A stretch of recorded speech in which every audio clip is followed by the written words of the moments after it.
ardent être un péché originel. Bonne nouvelle sacrement Eucharistie. Nous verrons ici l'importance et la raison d'être de deux importants sacrements. La plus grande preuve des vœux d'égalité opposés aux hiérarchies de Jésus réside dans son propre rejet d'être lui-même lié au pouvoir. Après la première multiplication des pains, le peuple sous le charme planifiait sa capture pour en faire un roi. Par mesure de dissuasion, il renvoya ses apôtres de l'autre côté du lac vers Capharnaüm, avant de congédier le peuple. C'est ensuite que les disciples pris dans une tempête ne purent traverser rapidement. Jésus est alors venu les retrouver en marchant sur l'eau. Ainsi au matin ses ravisseurs furent incapables de le trouver sur la rive qu'ils prévoyaient. Ils se sont donc rendus vers Capharnaüm et quand ils le trouvèrent, Jésus les sermonna. Il les accusait de le priser pour être nourris. La précieuse nourriture qu'il avait pour eux, ils ne la reconnaissaient pas. Je suis le pain de vie. Qui vient à moi n'aura jamais faim, qui se fie à moi n'aura jamais soif. Mais je vous l'ai dit, vous me voyez et vous ne vous fiez pas. Tout ce que le Père me donne vient à moi et qui vient à moi je ne le jette pas dehors, car je suis descendu du ciel pour faire, non ma volonté, mais la volonté de celui qui m'a envoyé. Et la volonté de mon Père est que quiconque voit le Fils et se fie à lui a la vie éternelle et je le ressusciterai le dernier jour. Les Juifs murmuraient contre lui parce qu'il avait dit « Je suis le pain qui descend du ciel. » Jésus leur répondit « Je suis le pain vivant qui descend du ciel. Celui qui mange de ce pain vivra pour toujours et le pain que je donnerai, c'est ma chair pour la vie du monde. Qui mange ma chair et boit mon sang a la vie éternelle et je le ressusciterai le dernier jour, car ma chair est vraiment un aliment et mon sang est vraiment un breuvage. Qui mange ma chair et boit mon sang demeure en moi et moi en lui. De même que le Père vivant m'a envoyé et que je vis par mon Père, de même celui qui me mange vivra par moi. » Il enseignait cela en synagogue, à Capharnaüm. Après l'avoir entendu, beaucoup de ses disciples dirent « Cette parole est dure. Peut-on l'écouter » Jésus alors sut en lui-même que ses disciples murmuraient et il leur dit « Cela vous scandalise ?» Dès lors beaucoup de ses disciples s'en retournèrent et ils n'allaient plus avec lui. Jésus dit aux 12 « Voulez-vous partir aussi? N'est-ce pas moi qui vous ai choisi, vous les 12? Et l'un de vous est un diable. » Il parlait de Judas fils de Simon Iscariote, car celui-là, l'un des 12, allait le livrer. Ce récit assez sombre est très important pour comprendre deux notions ici dévoilées. La notion de sacrement suivie de celle du péché de la chair. Le sacrement a pour mandat unique d'éloigner les esprits contraires à l'idéal général du groupe qui se rassemble. Il doit forcer l'adepte à l'acte primaire intimement lié au mobile du rassemblement. Autant que possible, il doit donc être repoussant pour ceux qui s'opposent à ce mobile fondamental. C'est le principe même de l'initiation. Dans un club sportif, comme dans tous les autres milieux hors du Christ, l'initiation a recours à des actes de cruauté physique et psychologique en abondance. Mais, dans un groupe chrétien, nous ne saurions en faire usage.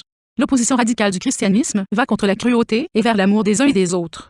Dans l'Eucharistie que Jésus a établie, c'est bien le pain et le vin, de souche végétale et non de souche animale, qu'il a mis en honneur, en remplacement des boucheries de sacrifices qui avaient antérieurement lieu sur les autels.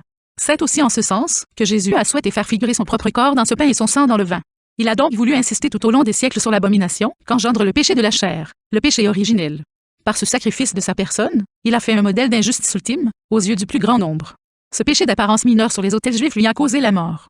D'autre part, compte tenu de notre doléance et de notre manque de conviction, proviennent nombre d'autres calamités subséquentes à sa mort. Jésus avait bien décrit cette idée de manière juste suffisamment équivoque, en se proposant lui-même comme agneau de sacrifice. En se déclarant le bon berger de toutes les brebis, cette énigme fut complète. Oui, oui, je vous le dis, je suis la porte des brebis.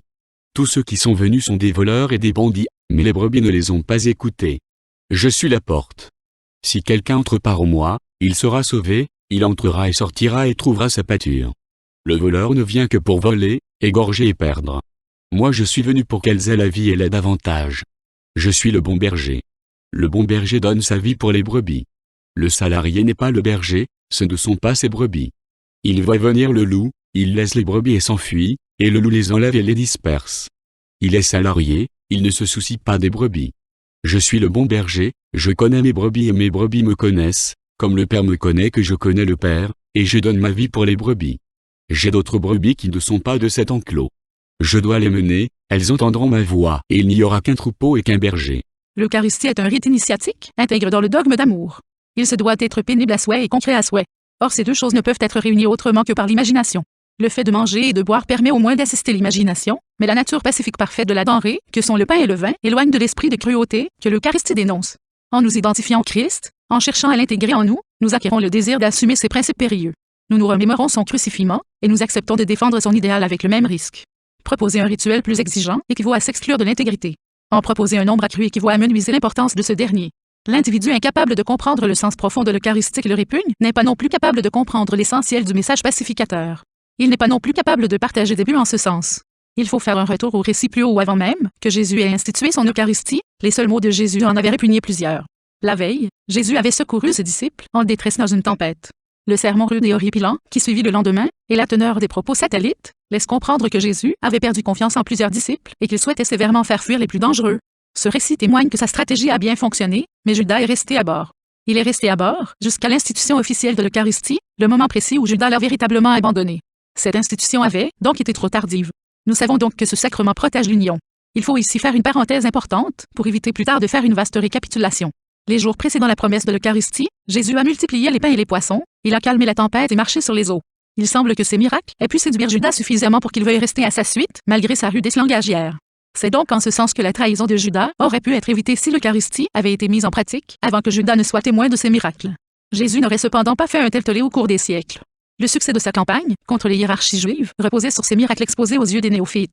On peut donc comprendre pourquoi ce ne sont plus les démonstrations surnaturelles qui vont servir la cause. La trahison de Judas est un exemple de cas justifiant le silence divin.